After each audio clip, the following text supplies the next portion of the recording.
administration over the last 10 years, and the committee that has come together over the last 10 years and worked on all the conferences, and I was very privileged to be a member of that committee.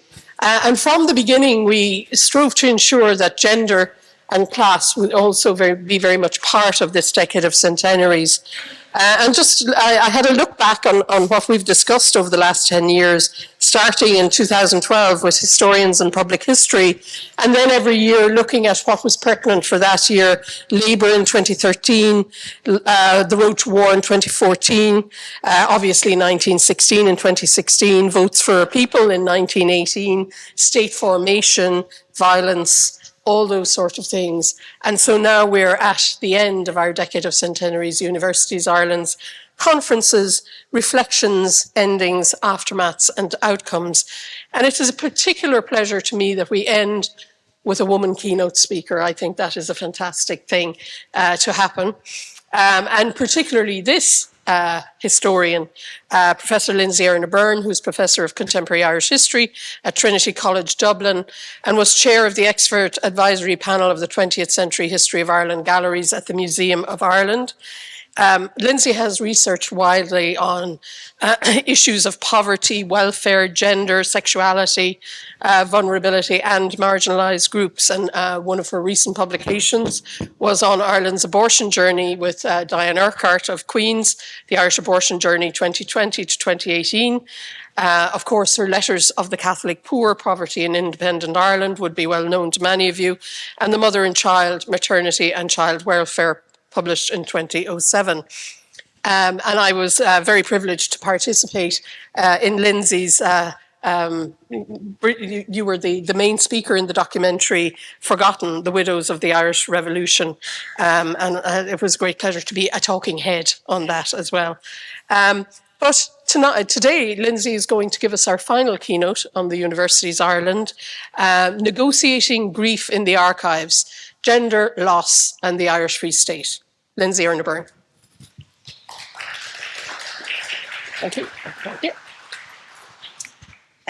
Thank you very much, Mary, for that introduction, and also for the invitation and for this entire day, which I think has been extremely well put together. We could see that by the last panel, which I think was just a masterclass on how to choreograph a panel, but also to Tricia, who's done so much to organise this as well, because it's no mean feat to get us all here and so well fed, etc., etc. So I hope you've all enjoyed your sandwiches, because I'm going to talk about not so happy things. I would like to talk about, I suppose, too, the way in which my history has been informed by my own experience, and I asked about the parallel universes that women live in there to the other panel, because I've increasingly become concerned about the fact that I teach almost exclusively women when I talk about gender. I don't think I have, maybe I have 2 men in my classes at the moment. So I do worry, if we want to change the script about how we treat each other and how we understand each other, how few men, young men, are interested in knowing about the role that gender has played in history still. So I do think it's a pity, but we've come a long way too. So on that kind of mixed note, I want to start my paper. I'm also giving this paper as a child of parents who lost almost all their children, and my experience of seeing them negotiate that trauma, but also in a practical sense, what they had to do in terms of dealing with the archive and dealing with the state. And my very first idea of a state was as a child of parents who were grieving, and the experience of inquests and what that involves. So it made me think about the aspects that really do frame the lived experience of things like grief. And given what we were talking about earlier this morning in John Regan's paper about the state and fictions of law and what laws were inscribed and what weren't, but also how those laws play out for people behind the scenes, is some of the things that I want to try and capture today. Everyday life was profoundly impacted by the Civil War. I'm certainly not the first, nor will I be the last to say that.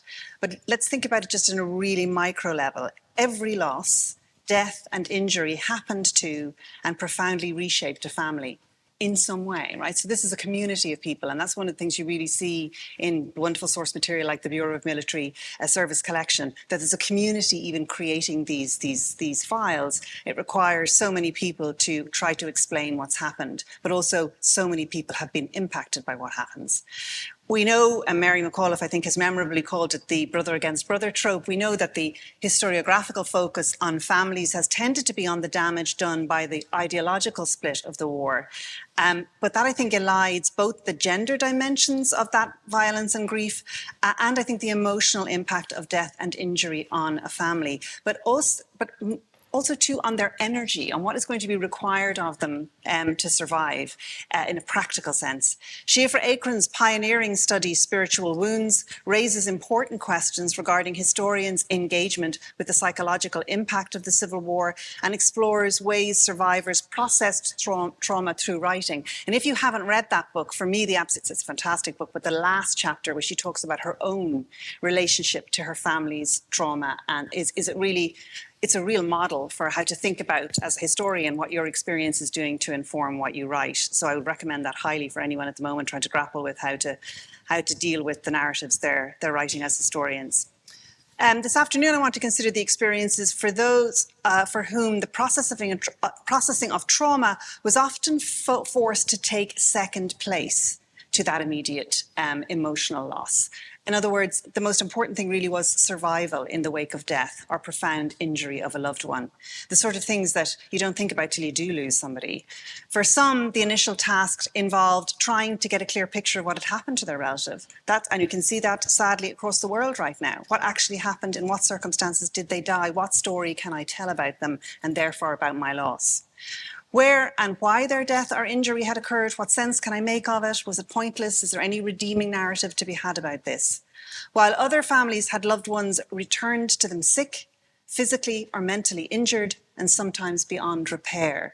This is something too that would strike you if you do have experience of a relative who's been profoundly injured, and what that means actually also to survive. And then for those who have been injured, or in many ways physically or mentally, how that reshapes the family and indeed the local communities.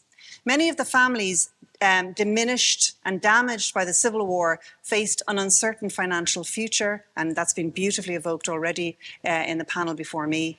And they paid a high emotional price for the new state within which they lived, whether or not they believed in that state. There was an emotional price to pay for it.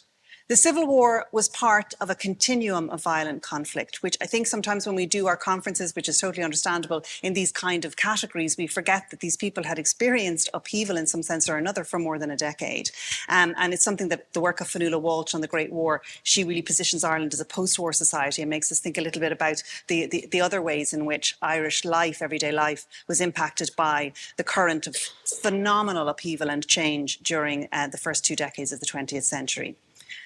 This generation of people that I'm going to talk about today had this 10-year experience, but then they had, and we all have a different understanding of that, the flu pandemic to face in 1918 and 1919, something that very few historians had given that much thought to until the COVID, and suddenly we're all going back to see, well, what was that mentioned in my sources, and if so, why not? And actually, remarkably, in many sources it's not, and in the sources it is mentioned, and it helps us to understand how we might recover from COVID now, I think. Since the 1916 Rising then, the violence of conflict had often directly involved family homes. This is one way in which the Irish experience does deviate from many others, not all, but from many others at the time. So these homes become hiding places, weapon dumps, targets for raids, for violent searches, for shootouts, for murder and for rape. For some of these families, the scene of the crime and loss is the place they live in. So the home is a theatre in which much of this is played out. I sometimes think that's part of the excessive insistence on a particular type of family in the 1920s, because actually there's a harking for what isn't there rather than what is. This continued during the War of Independence, as people know, between 1919 and 21, with the interim report of the American Commission on Conditions in Ireland, for example, noting the frequency with which, and I quote them, the sanctity of the family home is violated. Now, here's going to be a real test of probably the most technically yay, should have done that first, didn't do it. This is what I tell my students not to do when they're presenting, is forget your PowerPoint, but I did. So here's a photograph again. Isn't this interesting as a picture gender-wise? Just look at that, but also class. So have a think about that photograph. It is the picture there is the women kind of addressing the interim report commissioners as they travel around Ireland. So the influence of women too, particularly middle class women, in shaping this narrative is a whole other story I'm not going to go into now. After a brief reprieve between July 21 and June 22, during which many celebrated by marrying and starting a family, the country was pitched into a civil war. In the early years of the Irish Free State, the level of violence and lawlessness prompted profound anxiety regarding the stability of the family. Much of it was framed, and Leanne has already made reference to that, in that kind of narrative. Specifically, the family's moral capacity to withstand the consequences of so many absent men and the engagement of thousands of young people in violence. So again, thinking in terms of the age of many of the people involved, these were young adults. And so the idea that they might be forever deflected from a path of normality was a profound part of that anxiety, but also the idea of homes without men in them. And again, I think Leanne Lane's figures on marriage and the kind of gender breakdown, it's really stark to think about what that meant in terms of everyday life for those families. This was a period when the day-to-day relationship between the new state, that is in the Civil War period, I should make clear, between the new state and family life was being drawn in small yet profoundly significant ways in multiple, often hidden bureaucratic processes. You find the state in the areas of the archive that aren't too generally considered to be too exciting, but actually that's where, if you want to have a sense of how that state's being shaped by the people who live in it, you're going to find them in the kind of archives that, as one of our participants said later, we are lucky in Ireland that we've had so much of this material digitised, free to access. I think it was you who said that. And the military service pensions collection, I was immediately excited by, not because of the war, but because of the people I was going to find in them. The sort of people that I find very difficult to catch in the archive. They get washed up on the shore of the kind of archives we've constructed in our state, only really when they're actually in crisis, or they're really, really prompted by something that upsets them profoundly and they engage with the state then. But it's relatively rare, so you have to look. And the military service pensions collection is simply a gold mine that many historians are doing wonderful work, and actually others, in kind of thinking about. So it emerges, as we know, this archive emerges, as we know, out of the Irish Army Pensions Acts from 1924. I think what John Regan was saying this morning about legislation and whether or not it was passed is really important. But also I think we need to think too about the fiction of legislation and how legislation is designed and then how it's interpreted. So law is organic, it's not fixed, even though we are constantly given the impression that the law is, that's what's there, our hands are tied. But actually an archive like this tells us that actually it's constantly in negotiation. It's very difficult for us to really understand how something like gender or class works out in inequalities terms unless we have an archive like this to see how it shapes the decisions made. So the fact that it's coming from that act, those acts are going on to be revised and interpreted, but they're new in a sense for these interpreters in the early years. So the 20s is really when those also called upon to interpret the law are struggling to try and understand it themselves. It represents the paperwork of one of the most significant bureaucratic exchanges between state and family in the early years of the new state. And I think we just think about that for a second. It's the most significant paperwork evidence we have of how this state gets forged and inscribed and who gets to engage with it and how that engagement then reshapes how that state goes on in many, many other arenas than this one. But this one is a really sustained and good example. And the other thing to keep in mind when thinking about this archive is that it represents also, and it's kind of not something we tend to think about in relation to war, but actually it's really true in relation to war. It represents one of the most significant archives in terms of a welfare initiative. It's one of the first welfare initiatives that the new state initiates, because that's essentially what it works out to be. And you can see that while much of the rhetoric is about how it honours people, when you actually look at the letters, it's pretty much about how it can buy me a big room, a small room, or no room at all. So for many people, this actual is really about bread and butter issues. It's about welfare. Section 2 of the Act covered extra pensions to married men, while Sections 7 and 8 provided for allowances for dependents of deceased officers and soldiers. While these dependents were most often widows and children, mothers, fathers, and the siblings of those killed in action are, as a result of service, also feature prominently in the archive. In effect, the application process of the Army Pensions Acts represents a site of encounter between families and this new state, in which the rules of the game were informed in explicit and implicit ways by the social values of the new state and the shadow of the old one. And I think what John Regan was touching on in his paper this morning was who's active in trying to set the values, the social values of that new state. And in thinking a law passed when it didn't pass, which would sanctify certain killings, gives us a really good indication of how important that narrative is. But it's also not just happening at the high level that John Regan talked about, it's happening at grassroots level as well. And it's not an uncontested process. Qualifying for a pension under the Acts, for example, was predicated on notions of legitimate dependency. That word appears all the time. Is this dependency legitimate? Also on ideas of familial responsibility and morality. Are you a moral mother, a moral father? Did you behave properly in relation to your children or indeed your spouse? And of course, which Leanne has wonderfully evoked for us already, inherent in all of this is that wretched male breadwinner model, okay? The one that has done such profound damage to so many families, but in particular to women, and which continues to this day to tell in the gender pay gap to shape much of what happens. In the most obvious sense, the contemporary understanding of the appropriate relationship between gender and dependency meant that wives and mothers were more likely than fathers and sons to be successful in a claim for a dependence pension. Gender conditions were intertwined with ideas of class or rank. For example, a wounded married officer received an extra pension in relation to a son up to the age of 18 and a daughter up to the age of 21 years of age. While for a soldier's children, the gendered age differentials were dropped to 16 and 18 years of age, respectively, giving you a sense of who's kind of expected to go on in education and who wasn't. These gendered criteria both recognised and perpetuated an economy that deprived women of the chance of earning sufficient salary to support themselves, never mind a family. This archive is replete with evidence of the harm done to women by this economic model, and its pervasiveness accepted also by the women themselves who are writing. The dependence files are also, I think, a microcosm of the gender and social powers of the gender and power dynamics of the early 20th century. It's invariably women appealing to an almost exclusively male cast of actors in the vouching and decision-making roles.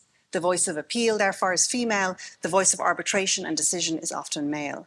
Mothers and wives and sisters made up this cast of ordinary voices, while priests, ministers, police, solicitors, and voices of authority figures either validating the truth of these women's claims or deciding on whether their stories amounted to what they were creating at the time, amounted to qualifying narratives for the purposes of the Pensions Act. And you get that kind of phrasing all the time, which helps you, protects you, I imagine, in a bureaucratic position of cutting through some of the really emotionally horrendous stuff you're reading.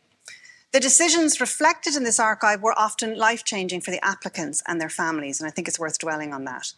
Thus, this gender dynamic carried with it various risks for women, and working class women in particular. Their vulnerability to the state and what the state could do with their children was really, really present in many of their archives and many of their writings, and they're very careful to position themselves in a way that they're not going to present themselves as too needy and therefore lose custody of their children.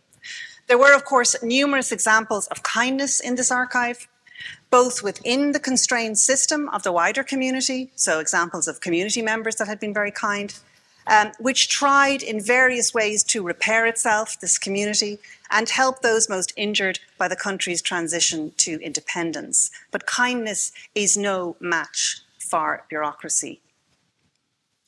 The luxury of grief, without counting the cost, was a luxury few could afford in 1920s Ireland. For those making an application for a pension or allowance from the state in relation to a dead relative, the first demand was that they translate their grief into an economic narrative of dependency. That was the first thing they had to be able to do. So sorry, that's just giving you a sense. I think the colour coding of the forms is really interesting. They're kind of pink and bright green, and they change over the time. And they have to fill out these forms over and over again, giving the same information time and time again. In the world of administration, families were reduced to relationships between applicants and the deceased. And that language is really, really important. Bound together in a family economy devoid of sentiment. This is what you have to get this narrative first. The sentiment isn't going to be enough. However, many found a way of expressing their loss and bewilderment. For example, Mrs. Catherine Byrne, in January 1923, wrote to the Minister for Defence, Richard Mulcahy, to seek his intervention in her case. Her eldest son, Private James Byrne, had been shot in County Kerry, died later that night in hospital, and had been buried for over 3 months before she'd been informed. Yeah, sorry, this is her one there. Is that her one? That's her birth. But you can even see what people have to do in terms of their own biography. So they've got to supply their birth date, their marriage date. So the sort of things, the way in which a state orders your biographical material and how you have to be able to supply those documents and tell that story in a way that it is going to fit into the criteria. So there's a real education that, of course, people have been learning with the Poor Law for many years that goes into this kind of dealing with the state. Surely she asked, as my dead child has made the supreme sacrifice for Ireland, the least I might expect is an acknowledgement of his death. She'd been trying to secure a death certificate. I'm not sure, so I'm out of sequence. This is her, I think, and the photo, that's my bad photography. It's got nothing to do with the slides. It's slightly blurred, but I think you can still see that what she's saying there. She'd been trying to secure the certification of his death for weeks, and not certifying deaths is really common during this period, and people failing to have death certificates and never getting them is a source of real distress, but also real bureaucratic pain for the rest of their lives because they can't produce these certificates demanded by the very state that didn't issue them. She'd received no response from the army and had thus been forced to, and to quote her, and again, this gives you the sense of the community and its dynamic and why certain people are important in that community, she'd been forced to trouble the priest who attended poor Jimmy to ask the doctor for them certs, which he did do.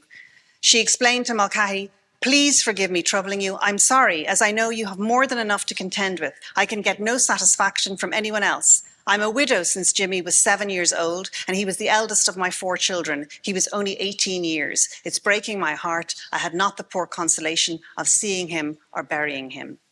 Catherine, therefore, had been a widow for 11 years previously, when she was only 26 years of age.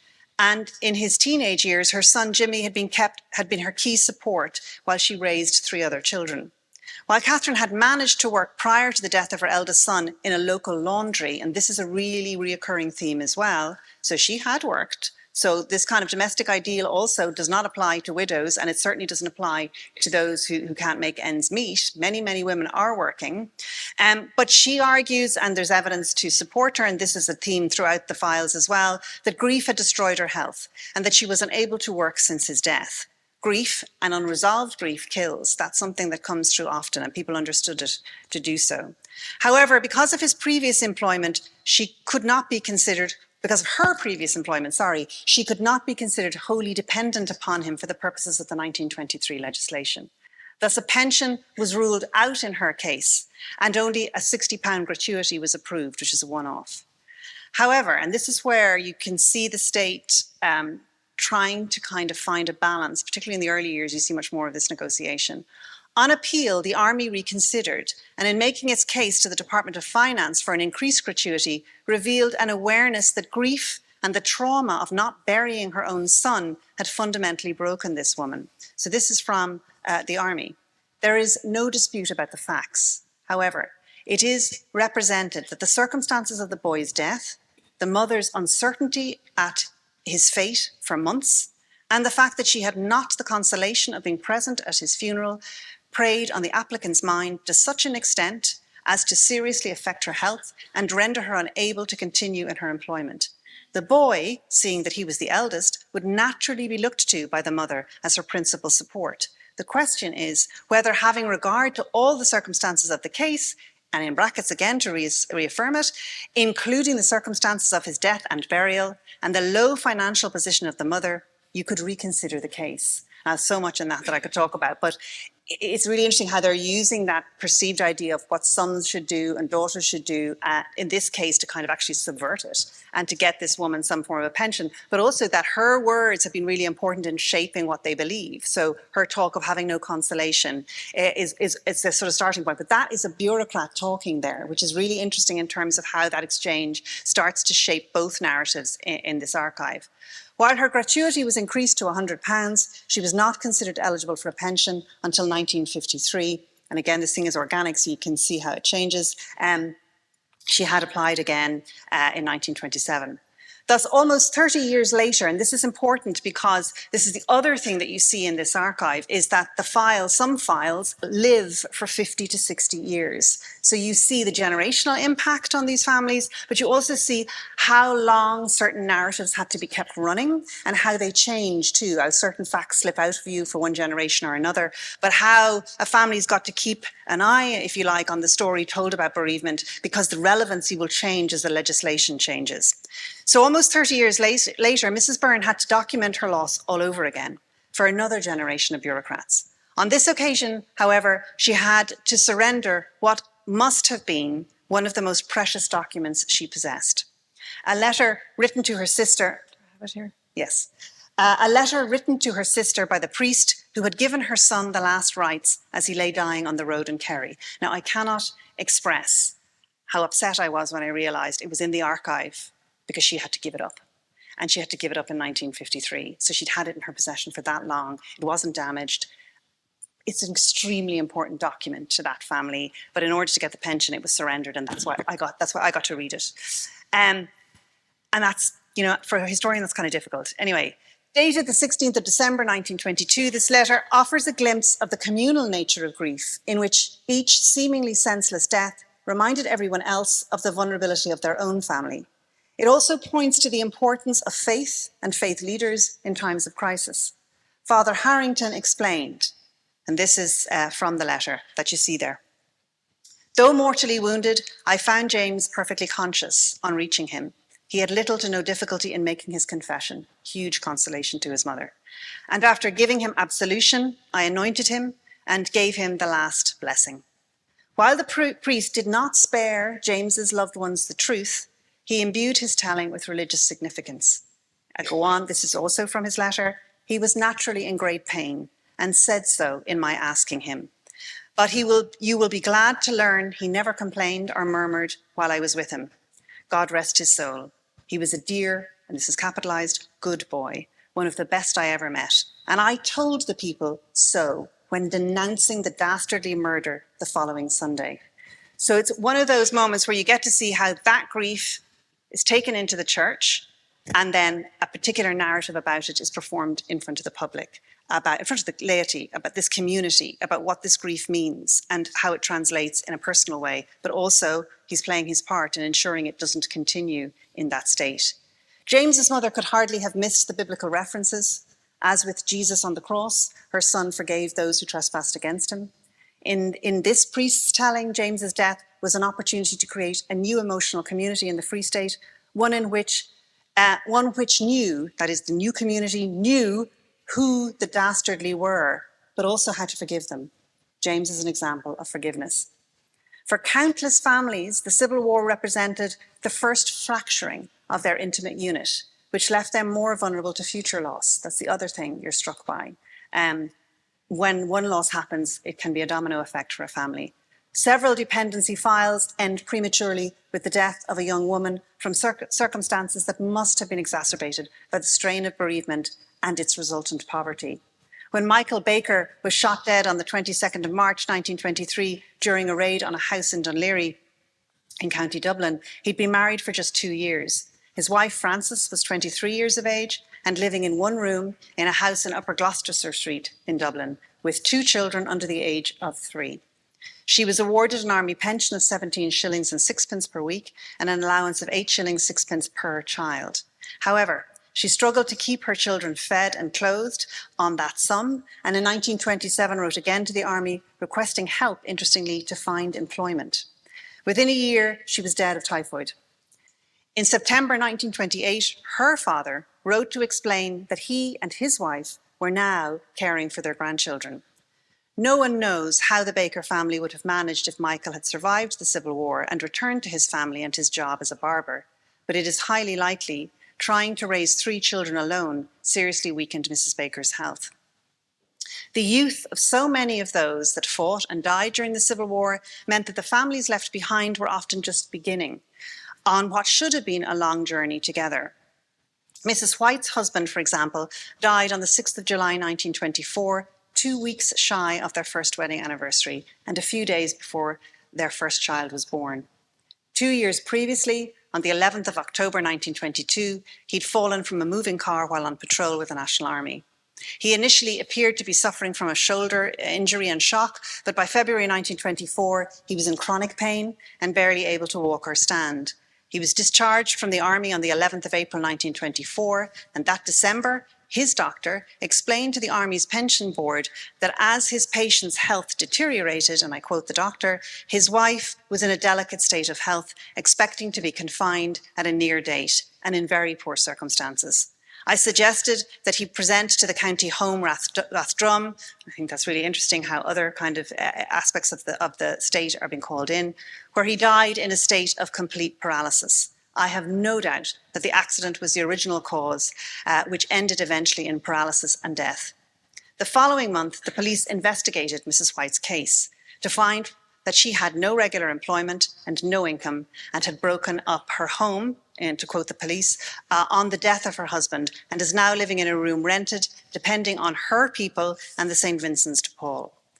With no decision or word, Seamus Everett TD tabled a Dáil question on her case in April 1925 and wrote to the Army Pensions Department that he was strongly of the opinion that the case comes under the Act and that this poor woman and child should not be depending upon local rates for support. Now, there's lots of class stuff we can talk about and this idea of who gets to depend on the rates and who doesn't. But despite all this, on the 9th of November 1925, the Pension Board informed her that it had decided her husband's death was not attributable to the injury he received in October 22, and thus it was regretted that no award could be made to her. On the 6th of December 1925, Margaret White stood in the same church in front of the same priest as she had done in July 1923 and remarried, becoming Mrs. Kavanagh. Whether a love match or part of a survival strategy or both, it proved to be a miscalculation, as within a year her second husband was resident in America. Margaret was persistent and reapplied for an allowance for her daughter under the Army Pension Act of 1927, like the work that goes into all of this. In that application, she explicitly characterised her second marriage as a strategy, explaining, "You will see I am married again in order to obtain a living." And she's not alone. Quite a few women who remarry frame it that way. So again, just to go back to what Leanne Lane was saying earlier. Despite all her efforts, by 1928, the police sent to investigate Margaret's situation noted that she was surviving on relief from the County Board of Health. On this occasion, Margaret was deemed to qualify for a pension, but you're not going to believe this, due to her remarriage. She could only receive an allowance in respect of her late and first husband's daughter, who received 5 shillings a week until she turned 18 in 1942. The nature of the bureaucratic biographies people supplied when applying for a pension meant that the files often offer only whispers of deeper sorrow or hints at more complex emotional compromises and unorthodox arrangements, just like Mrs. White marrying to become Mrs. Kavanagh. Just gives us a sense, but we can't know all of the complexities behind that. Rose Bannon applied for a pension as a result of her son's death in August 1922. And the last sentence of the police report on her situation simply noted her husband went away from her 4 years ago and has not been heard of since. This meant that the death of her only son, 2 years after her husband's desertion, left her utterly alone and with 3 daughters to raise. Writing in 1927, she reminded the Army, "I have no means, only my allowance for myself and 3 little girls. My only boy, killed of course. My Xmas feels very lonely and at any time, but worse still without means." The levels of literacy are interesting as well. So here again, you can see that we're just getting a sense of desertion. We've got the second husband of Mrs. Kavanagh, who's also effectively deserted by going to America. And you can see how often emigration is actually a vehicle which ends marriages. While Margaret Uniacke, whose husband of 6 years had been shot after only 1 day in the National Army, was left, according to that army, in very poor circumstances, supporting 2 young children by her own labour. The baby son she had, 6 months before her husband's death, had died in 1928 of measles. Within 2 years of this bereavement, Margaret's pension was terminated in May 1930. She wrote several letters throughout that summer requesting clarification as to why she had received neither her pension nor her daughter's allowance, fearing they would have to live by the side of the road, to quote her. This is another common experience of women writing, and in fact anybody writing, when something just gets discontinued arbitrarily and they meet a they meet a brick wall. So often what you get are almost people talking to themselves, and there's a kind of a mantra level of the letters, and they write the same type of letter over and over again. Margaret's case file was virtually silent on the reasons for the judgment, and that's the interesting thing too. The reasons for the judgment are not clearly expressed in the file either, which means bureaucracy is not doing its job. But also for us, it means that where prejudice lies, that conversation on the side of the corridor when somebody says, well, I'll tell you what the baker said about her actually, is really difficult for us to track. We can only deduce that something like that happened in a case like this, but it's not documented. People were clever even before freedom of information. On the 17th of September 1930, over 4 months after the termination of her pension, she was informed, and I quote, as a result of reports received in this department as regards your conduct, the Minister of Defence has decided that you have been guilty of disgraceful conduct within the meaning of Section 11.4 of the Army Pension Act. Again, what is that going to mean to a woman with 3 children? Under Section 411, you can see how the law is used actually to transmit a message that is based on absolutely no fact, entirely on hearsay, entirely on something we don't even know what because it's not recorded, and yet that kind of fiction of the law is presented for, we need to say no more, it falls under Section 4, you can see how that was used. Someone had reported her, prompting in the same letter, further discreet inquiries made by the local Garda into the case. While the results of these inquiries are not in the file, its consequences for Margaret and her daughter appear to have been dramatic. In October 1930, a short internal memo referenced the guardianship of her only surviving child, ominously seeking clarification from official records to, and I quote, and in capital letters, the denomination of her late father. So of the child, they just write, they want to know what religion was the deceased father of the surviving child. So I'm trying to deduce what that might mean. It was state policy to ensure that children placed in either foster or residential care were sent to settings consistent with their faith. That faith, because of the guardianship of acts, because of the fact that there was no equal guardianship until 1964, fate was decided by the father in most cases. And so the query and the fact that from that point onwards, the child's allowance was paid to the Department of Education rather than to anywhere else, indicate that Margaret's daughter no longer lived with her, that she no longer had custody of her. And the last surviving missive from Margaret came in June 1931, in which she made no reference to her daughter, but requested her pension, promising, and I quote her, and spelling is quite poor, for the future time to come, I'll mind myself and just give me a chance for this time. The response to which the department merely repeated the basis for its decision that it had outlined the year before, verbatim, under Section 4, etc. The chain of events prompted by the Civil War had resulted in Margaret losing her husband, a son from measles, and in all likelihood, the guardianship of her daughter. And we can make I think even that I'll mind myself, you can just imagine somebody having saying to her, you need to now mind yourself. Okay, I better speed up, okay. So contemporaries did have some understanding of the relationship between grief and coping mechanisms, such as alcohol abuse. In December 1922, for example, Father Flanagan explained to the Archbishop of Dublin that one of his parishioners was financially at zero because after a long period of abstinence, there was a breakdown recently due to the death of her daughter. The dominant framing, however, remained a moral one and one that was relatively punitive. People were judged, and this judgment was often informed by class sentiment. I'm going to skip down just to the last section, just to talk about make a kind of an overall point about the files, and then hopefully have time for some questions. Collectively, the dependent files underscore how the breadwinner model disadvantaged women and how moral judgment compounded that disadvantage. These are not neutral encounters. The law isn't neutral, and nor is its interpretation. In this universe, the unmarried mother, for example, had the least social power of all.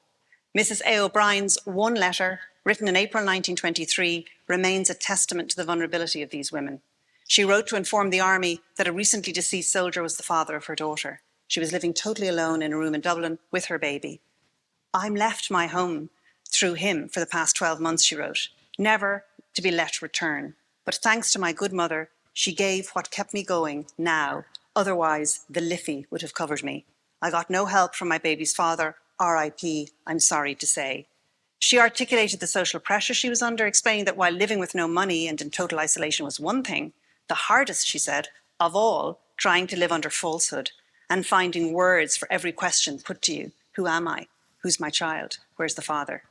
She had tried to put her daughter in care, but couldn't afford the price quoted to her by a home in Drumcondra. So-called rescue homes charged women considerable fees for taking in their children. For example, the St. Patrick's Guild and Rescue Society was charging women 25 shillings per month at the time. She described feeling almost insane since her baby's father's death and concluded, "It's a hard, cruel world for me, but what you can do for me might lighten a heavy load on a broken heart and a penniless and homeless girl." There's no evidence that the army either investigated her claim or sought to lighten that burden.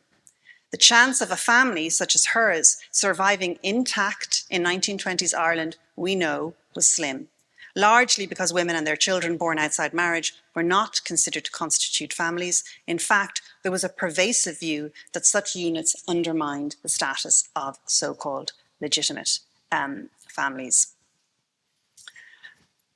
So, to conclude, the bureaucratic process of applying for a pension or a gratuity as a result of the loss of a loved one demanded particular narratives which were reductive and exhausting for the applicants. However, the files generated as a result of this process yield extraordinary insights into the lived experiences of families in Ireland for much of the 20th century. The military service pensions collection is a testament to the struggles, strategies, physical and emotional work involved in being a family in Ireland, both before and long after the Civil War, and how that altered the trajectory of their lives. In the process of form filling, people still found ways of documenting how their families functioned, how they loved, and sometimes how they floundered, and maybe even failed. Many other voices commented upon and observed those families, often dispassionately, sometimes sympathetically, other times ungenerously. Thus, despite bureaucracy's best efforts, the army pensions process generated evidence of the spirit, resilience, and pain of the vital human relations that underpinned and shaped Irish society in history. Thank you very much.